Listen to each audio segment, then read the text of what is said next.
welcome Jack Ma. Thank you. Thank you. Thank you. We've all become very cognizant of Jack and his story. And when Alibaba went public with the largest IPO in history, we knew a lot more about him. So I want to talk about his personal story. I want to talk about how many times he tried and failed and what kept him going. I want to talk about where he is today and how he got here, and where he is going and how he expects to get there. And if he gets there, what will it all mean for him and for the people that he wants to inspire? So I begin with this question, though, Jack. Why are you back at Davos? It's a long break for 7 years. I think my last trip here was year 2008. But I was coming for year 2001 for the Young Global Leader for Tomorrow. And remember, I never heard about the Davos when I came. But when I came, in the Switzerland, so many young people demonstrate. It was such a horrible thing that and I asked them, why did they do it? They say, anti-globalization. And I say, why? Globalization is a great thing. Why people don't like it? And then we come all the way for 2 hours here. There's a machine gun. There's a people checking. I say, oh God, is that a forum or is it a prison we're gonna go? Is that? But when I joined the forum as the Young Global Leader, I was thrilled by so many ideas. For the first 3-4 years, I learned what does the globalization mean. What does the corporate citizenship mean? What about social responsibility mean? All these new ideas, and I see so many great leaders talking about leadership, and I benefit a lot. And the year 2008 and 2009, when the financial crisis came, I think it's better go back to work, because we can never win the world by talking. So go back, spend 7 years. Now I come back, I think it's time to do something return. Because I learned so much.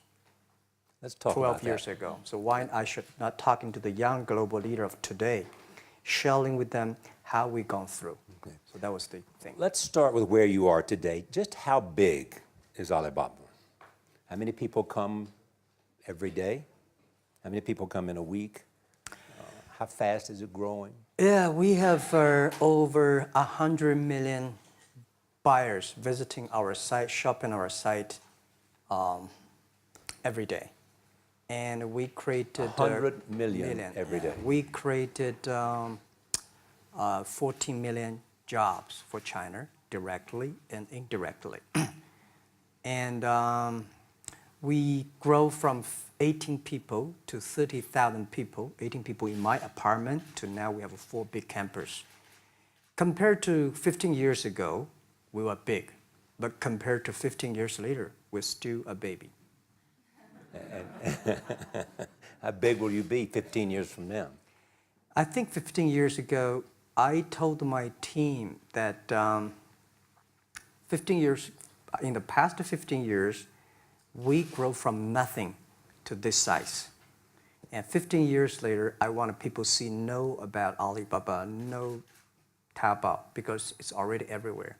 I want 15 years ago when we talk about what is e-commerce, why small business can using this e-commerce, this internet, can do business across the nation.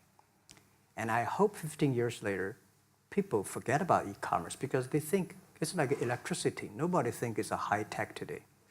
Now, this is something that I don't want 15 years later, we still walk on the street talking about why and how e-commerce can help people. Talk about the IPO. Did it exceed your expectations? Well, it's a pretty small IPO, 250. Yes. Yeah. The largest IPO in the history of Wall Street. We raised. And number 2 was a Chinese bank. Thank you. I remember year 2001. We went to raise some 5 million, 3 million venture capitalist dollars in the USA, and got rejected. And I say we come back raising a little bit more.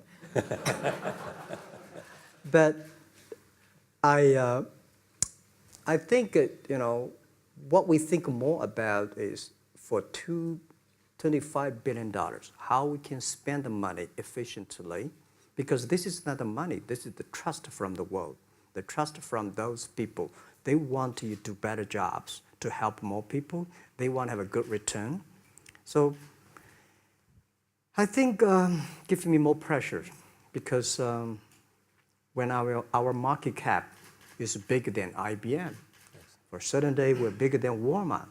We're one of the top 10, 15 largest market cap company in the world.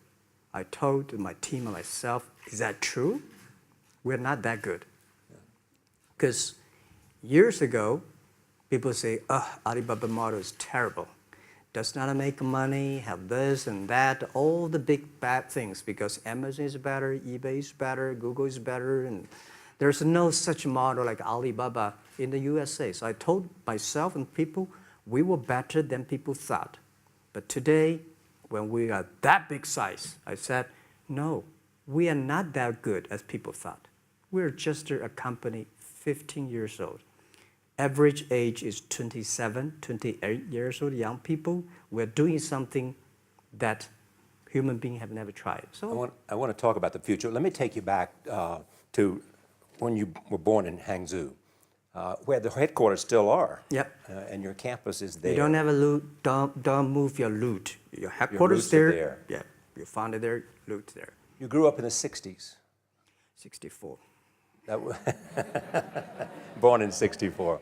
That was the time of the Cultural Revolution. Yeah, it was the end of the Cultural Revolution. It was, well, my grandfather was a tiny landlord, was considered, after liberation, was considered to be a bad guy. So I know how tough it was when I was a kid. You tried to get into 3 colleges. Each time they rejected you. No, I tried. There is an examination that young people, if you want to go university, you have to take the examinations. So I failed 3 times. Right. But a lot of fail. I failed for funny things that I failed a key primary school test for 2 times. And I failed 3 times for the middle schools. And you will never believe in Hangzhou, my city, there's only 1 middle school that lasts only 1 year. It was changed from primary school to middle school because our graduates of our school, no middle school accept us because we were too bad. Yeah. They would become a middle school. What effect did it have, though, being rejected? Well, I think we have to get used to it. We're not that good. Even today, we still have a lot of people reject us.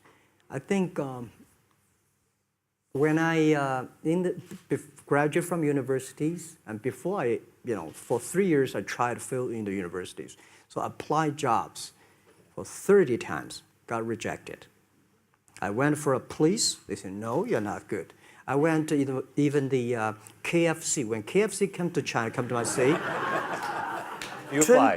24 people went for the job. 23 people were accepted. I was the only one guy. And we went for police. 5 people, 4 of them accepted. I was the only guy that I received it. So to me, being turned down, rejected. Oh, by the way, I told you that I applied for Harvard for 10 times, rejected. I know I'll be rejected. I just don't want to say that. They're sorry now. 10 times you wrote them and said, I'd like to come to Harvard. Yeah. And then I told myself, someday I should go teach there, maybe. I think that can be arranged. Richard Nixon came to Hangzhou. Yeah. And after that, tourists flooded the place. Yeah. And that's how you learned English. Yeah. I really like I don't know why, at 12, 13 years old, that time I suddenly fell in love into the language, the English.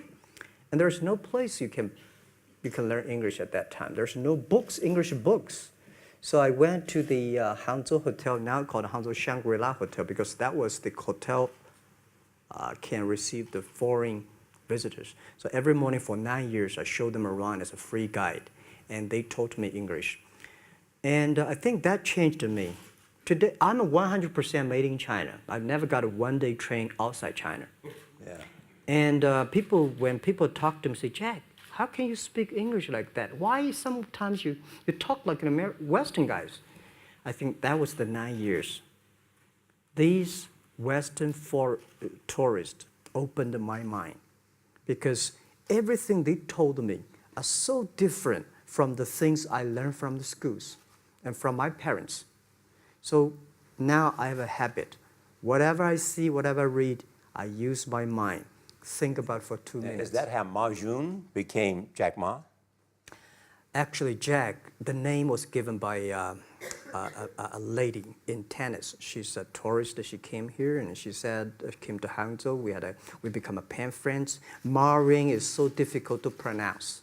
So she said, do you have an English name? I said, don't. So can you give me an English name? She said, okay. She said, my father called it Jack. My husband called Jack. What do you think about Jack? I said, good. So I've been using that for that many years. Yeah. First visit to America, 1995? 1995, yeah.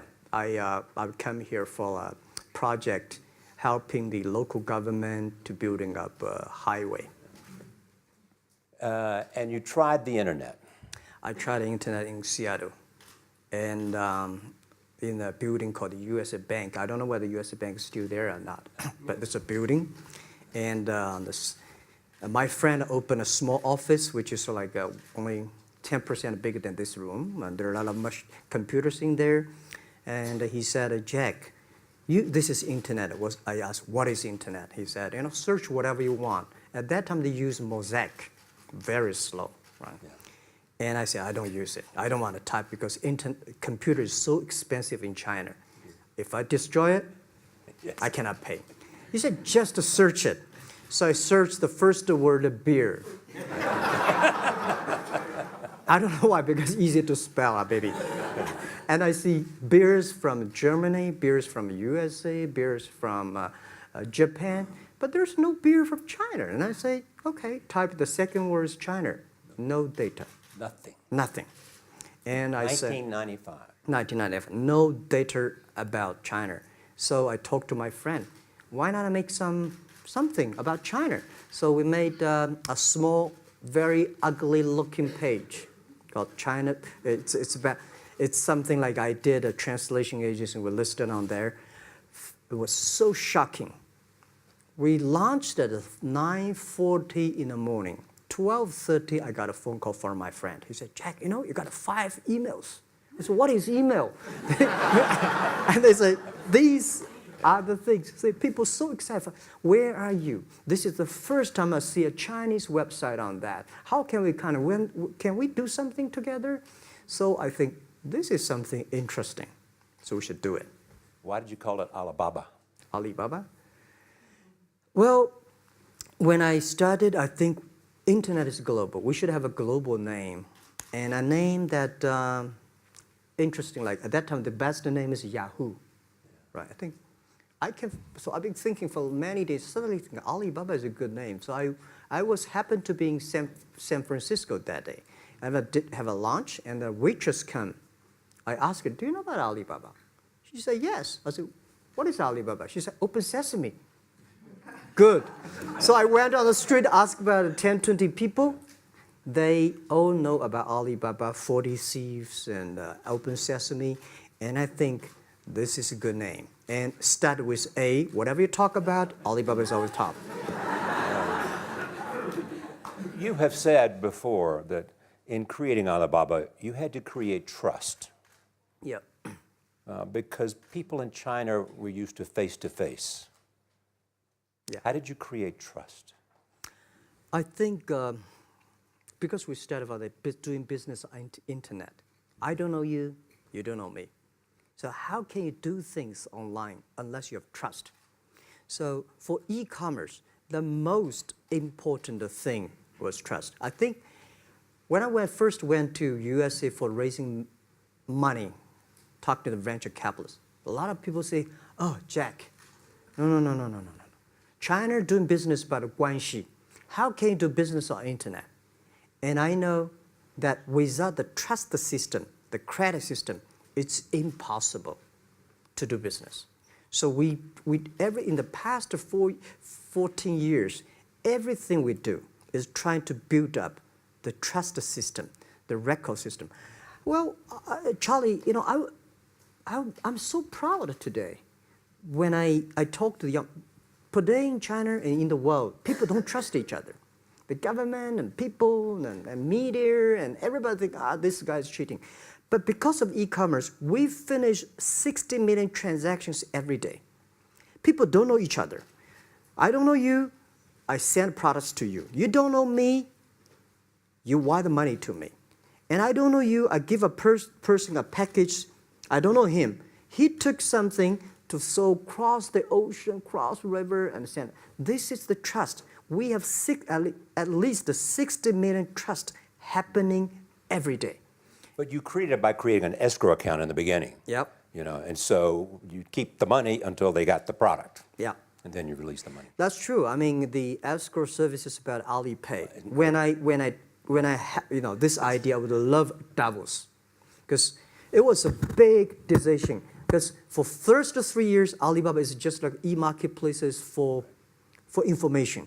What do you have? What I have? We talk a lot of time, but don't do any business because there is no payment. I talk to the banks. No banks want to do it. Banks say, no, this thing never work. So I don't know what to do. Because if I start to launch a payment system, it's against the financial legal laws. Because you have to have a license. But if I don't do it, e-commerce will go nowhere. So then I went to Davos. I listened to a leadership discussion. Leadership is about responsibility. And after I listened to that panel, I give a call to my friends, my colleagues in my apartment, say, do it now, immediately. If something wrong, the government not happy about that, if one body has to go to the prison, Jack might go to the prison. Because it is so important for China, for the world, to build up the trust system. And if you did not do it, I said, and do not do it properly, stealing money, money wash, no trust record, I send you to the prison. So that was the thing. And people don't like it. So many people I talked to at that time for Alipay, they say, this is the stupidest idea you have ever got. But I say, I don't wear the stupid clever as long as people use it. Now we have 800 million people using this Alipay. Stupid things, if you do it, is better. Alipay is a privately held thing. It's not part of Alibaba. No, it's a private. Let me talk about money for a second. Yeah. You have never gotten money from the Chinese government? No. None. I want it at the beginning, and later I don't want it because I think if the company always think about picking money from out of the government pockets, that company is rubbish. Think about how can you make money from the customers and market and then help customers succeed. That's our philosophy. No money from Chinese banks? No. No. I at that time I want, and now they want to give me, I don't want it. Yeah. All right. Your relationship with the government. Mm-hmm. Yeah. What's your relationship? I mean, if they didn't, here's what some say, that you have existed in an environment that's not, they have restricted competition for you. And that's a pretty good thing to do for a private company. Yeah. I think the relationship with the government for us is very interesting. For the first 5 years, because I've been working as a part-time jobber for a government organization called Ministry of Foreign Trade, 1997, for 14 months. And I learned that you should never rely on government organization to do e-commerce. And I started a business. I told my people and team, in love with the government, but don't marry them. Respect them. And a lot of people say, well, government officers talking about internet, the censorship and this, that, and they worry about. I think it's the opportunity, it's a responsibility talking to them, tell them how internet can help. So you tell them we create jobs. Oh yeah, I think a lot of people debate and fight against them. And in the first 12 years, anybody come to my office, I sit down talking to them, how we can help economy, how we can create jobs, why China will improve by the internet. I think because internet that time is new to any government.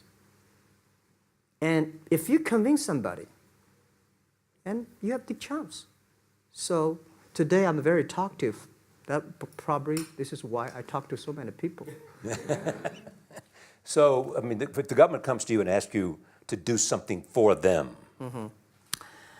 Normally, when government comes say, Jack, can you do this project? I say no. I say no. I can introduce some friends who are interested in doing that for you. But if they continue to want me to do it, I say, okay, I do it, but I don't charge. I hope next time don't come to me again.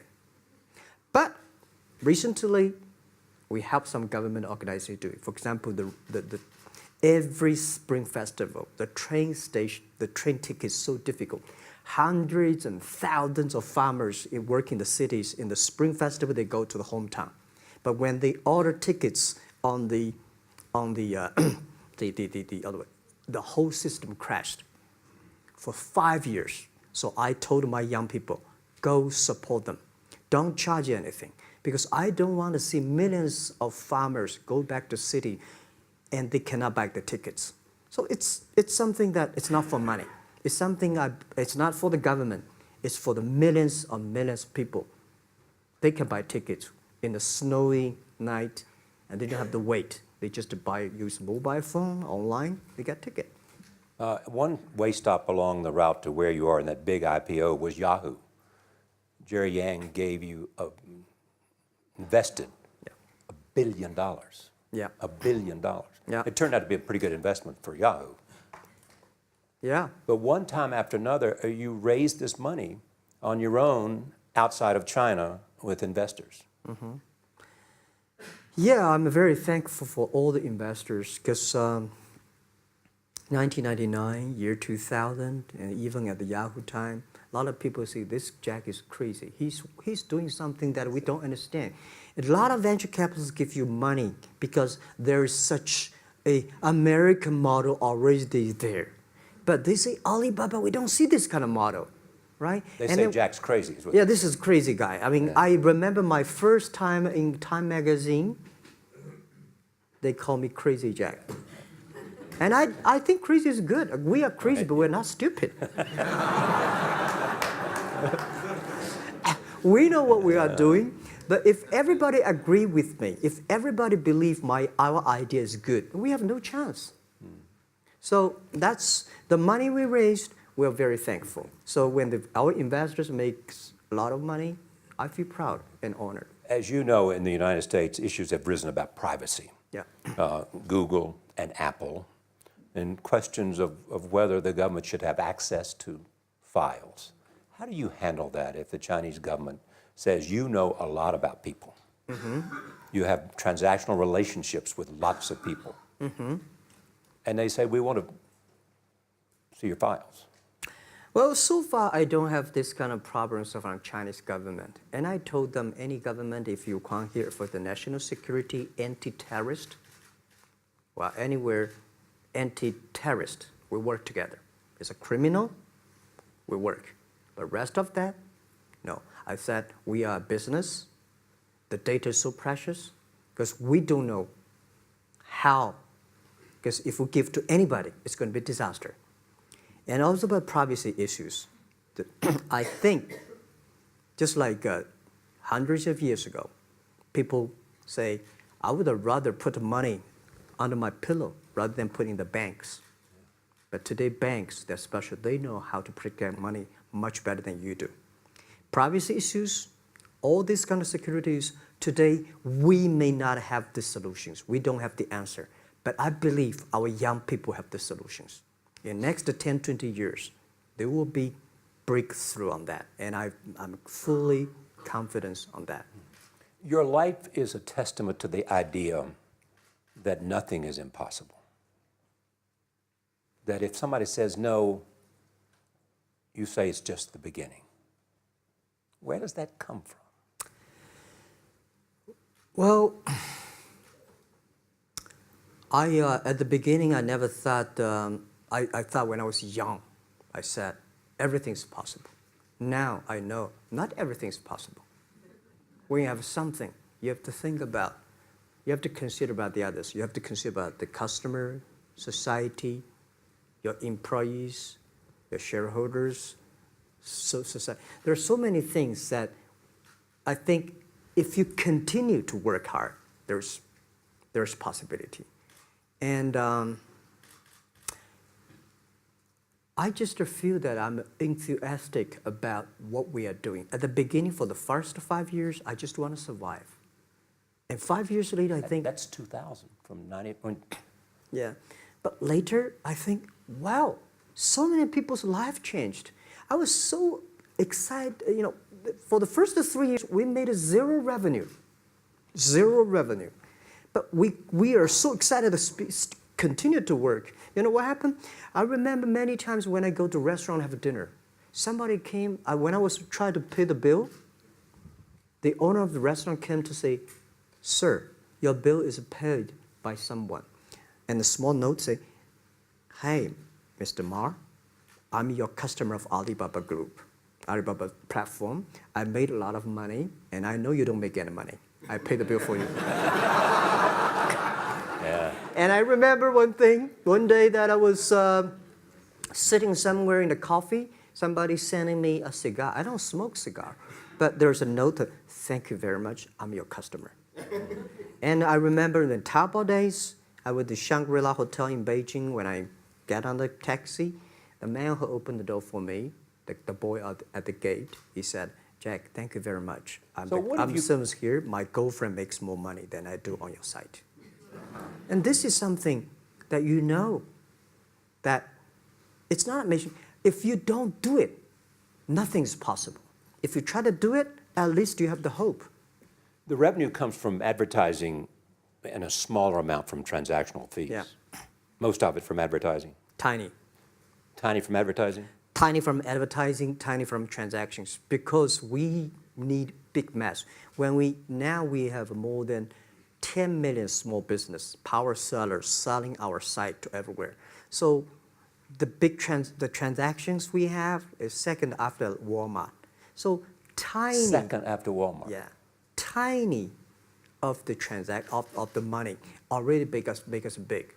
So, you know,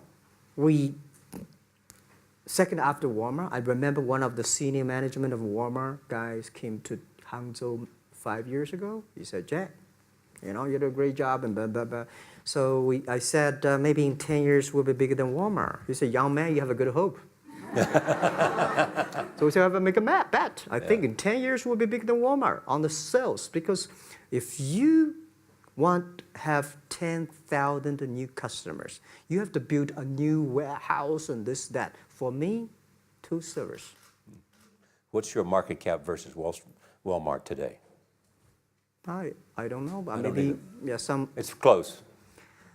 I think so. Maybe we should check later. All right. Yeah. So where are you going? What does Jack want?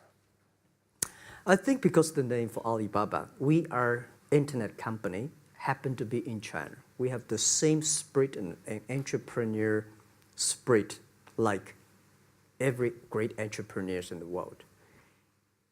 And I remember the day when I started Alibaba, we want to have a mission helping small business doing easier.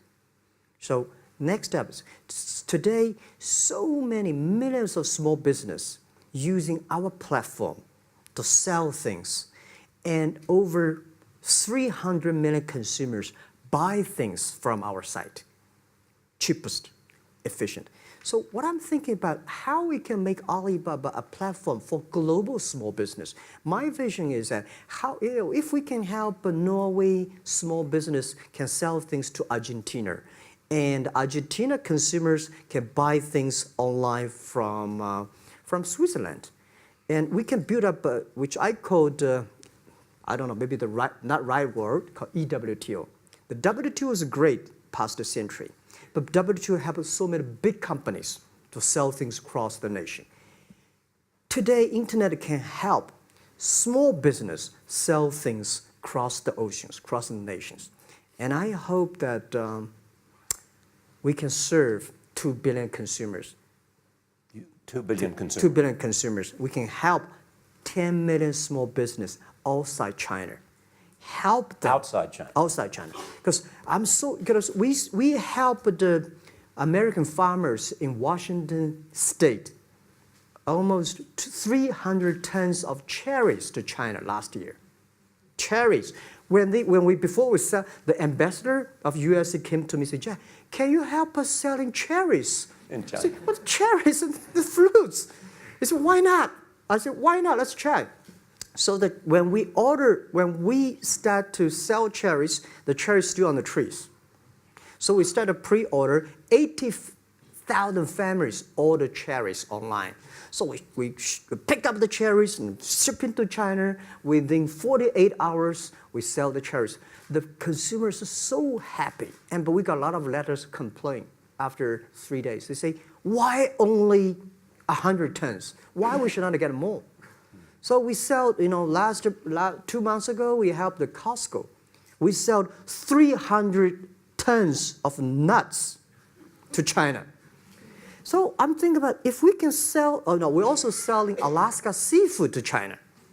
So if we can sell seafood, if we can sell the cherries, why we cannot help American and European small business selling things to China consumers? China needs that. So this is what I want to do is that 2 billion consumers, China, Asia, developing nations, how we can let them buy things globally. Alibaba rode with the millions of people that went from poverty to the middle class in China. I mean, you were right there growing as they grew and increased. When you look at the international markets, you're doing well in Russia? Yeah. How well? We do pretty good in Russia, and we do also pretty good in Brazil. In Brazil? Russia, I think now I don't know, we are if not the number 1, we're the number 2 or number 3 largest. E-commerce. E-commerce. I remember last year we had a campaign. The campaign is that a lot of Russian girls and boys want to buy things from China. You know how many days a Russian girl placed an order and received the products from China? 2 years ago, 4 months. Even that, people are so happy about all the thing. And last year, the campaign, within 1 week, we crashed the whole logistics system of Russia. All right. You were also seen in Hollywood. Yeah. What are you doing in Hollywood? Well, I like the Hollywood innovation at the digital background.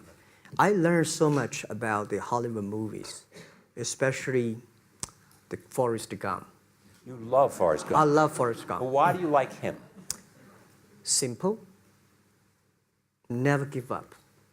Never give up. People thinking he's dumb, but he knows what he's doing.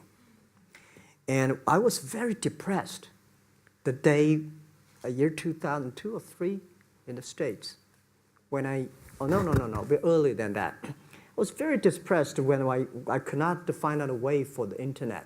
And then I watched the movie in my friend's home, Forrest Gump. When I see him, I think, this is the guy we should learn from. Believe what you're doing, love it, whether people like it, don't like it, be simple. And like the word, life is like a box of chocolate. You never know what you can get, right? I never know I would be here talking to you and talking to Charlie Rose. I never know. But today I made it. I told my people in my apartment 15 years ago, guys, we have to work hard, not for ourselves. If we can be successful, 80% of the young people in China can be successful. We don't have a rich father, powerful uncle. We don't have $1 from bank, 1 cent from government. Just work as a team. So what do you worry about? I worry about it today. Young people, a lot of young people lose hope, lose vision, and start to complain. Because we also have the same period. Because when it's not a good feeling being rejected by so many people. We also depressed, but at least later we find that the world has a lot of opportunity. How you see the world, how you catch the opportunity. So, in the Hollywood gives me a lot of inspiration. You know? But you were out there for business. You were out there because you want to make movies and sell them. I want to make the movie for business-wise. We are e-commerce company. We have a lot of products that need logistic. But movie, TV, these are things you don't need logistic system. And movie probably is the best product that can help Chinese young people to understand. Because one thing I told the Chinese people, my friends, in American movie, all the heroes at the beginning, they look like a bad guy. Terrible things coming, they become a hero. And finally, they all survived. China, if you're a hero, all the hero died. So, because only dead people become the hero. So nobody want to be the hero. So you want to change the Chinese definition of hero? Yeah, I want to say hero. Today we have so many heroes live in this world. Are you still writing these kung fu novels, or are you just reading them? I read them, and I start to write something. I think it's fun. The kung fu is something you start to think about something that you cannot do. But if you have some luck, if you continue to practice, if you got a good master, if you're a good team, you get expert. So at least to make me, when I'm busy, when I'm tired or frustrated, I read kung fu books. And You also travel with a Tai Chi. Am I saying that right? Trainer. Tai Chi? Tai Chi. Tai Chi. Tai Chi, yeah. What does that do for you, other than keep you in good health? I love Tai Chi. Tai Chi is a philosophy about yin and yang. Yeah. Tai Chi is about how you balance, how you work, like a competition. People say when I compete with eBay, say, you hate eBay. No, I don't hate eBay. It's a great company. You know, they come, I go. You know, Tai Chi is like, you fight here, I go over there. You put it on the top, I go to down, right? So it's a balance, right? You are heavy, I'm small, you know. When I'm small, I can jump. You're heavy, you cannot jump. So the Tai Chi is better philosophy. I use in Tai Chi philosophy in the business. Calm down. There's always way out. And keep yourself balanced. And meanwhile, don't try to keep, because business is a competition is a fun. Business is not like a battlefield. You die or I win. Business, even if you die, I may not win. Right? So it's better fun. So Tai Chi gives me a lot of inspirations. But you want your life and you want this company, Alibaba, to change the world. And you're changing the world if, in fact, you provide a forum for buying and you enable people to earn a living. Yeah. But also, you believe that Alibaba ought to change the lives of women. So what are you doing?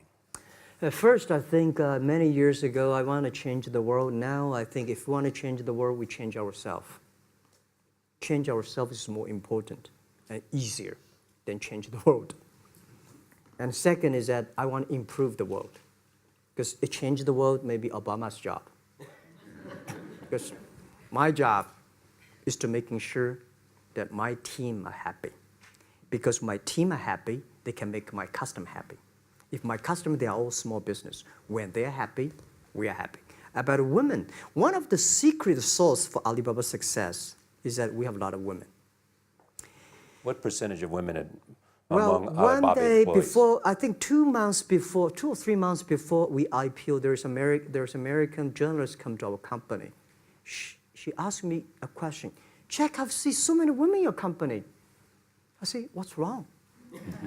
We have later we find that we have 47% of the employees of our company are women. How many? 40? 47% of our company are women.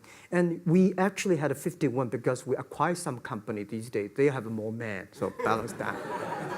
But these are women in top-level positions? 33% of the of the management are women. And 24% of the senior management, very top level, are women. We have a women CEO, CFO, CPO, Chief People Officer, and we have everywhere. And I think so comfortable to working with them because women, in this world, if you want to win in 21st century, you have to making sure that making other people powerful, empower others, making sure the other people better than you are, then you will be successful. So I find the women, they think about the others more than they think about themselves. Right. Yeah, women think about the kids, husband, parents much more than the man. And the user-friendliness. A couple of things I want to talk about before we go, because we have less than a couple of minutes. China today, are you worried the economy slowed down?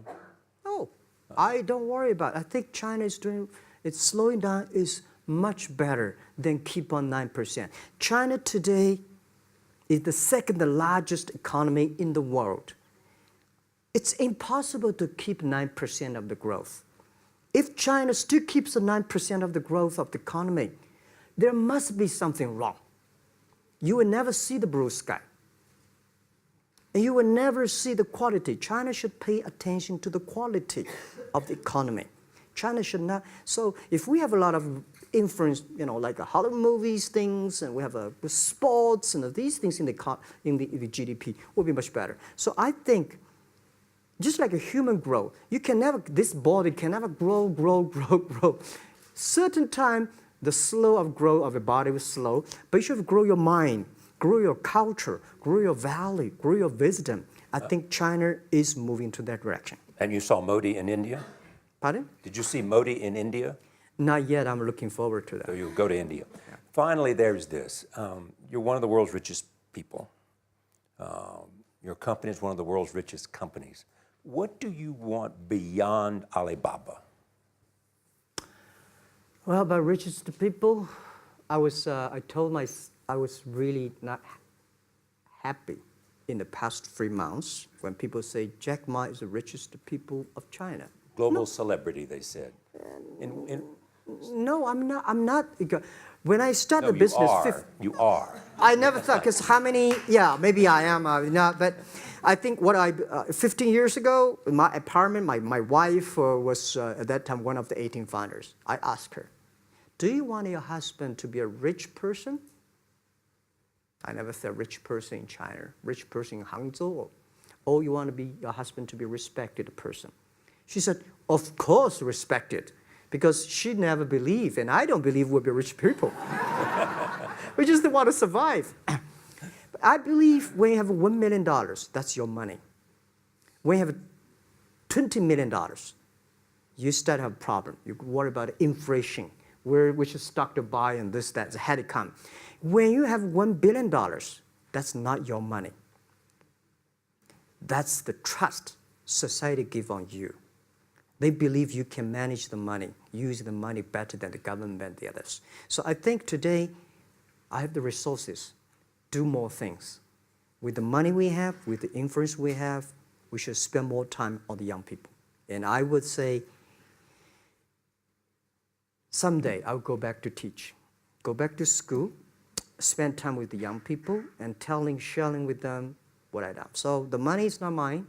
I just happily and having these resources, then I want to do a better job. Just tell them your story. Yeah, tell them the story and tell them that if Jack, I don't think in this world there are a lot of people be rejected more than 30 times. If we, the only thing we never give up, the only thing we're like a Forrest Gump, we keep on fight. We keep on change ourselves. We don't complain. Whether you were successful or not successful, I find that people, when they finish the job, if they make the mistake, if they fail, if they always complain the others, this guy will never come back. If the guy only check himself, yeah, something wrong with me here, something wrong with me there, this guy has a hope. Jack, on behalf of everybody in this audience and a television audience around the world, thank you for taking your time to be with us. Thank you. Thank you. Thank you. Thank you. Thank you. Thank you so much, Rob.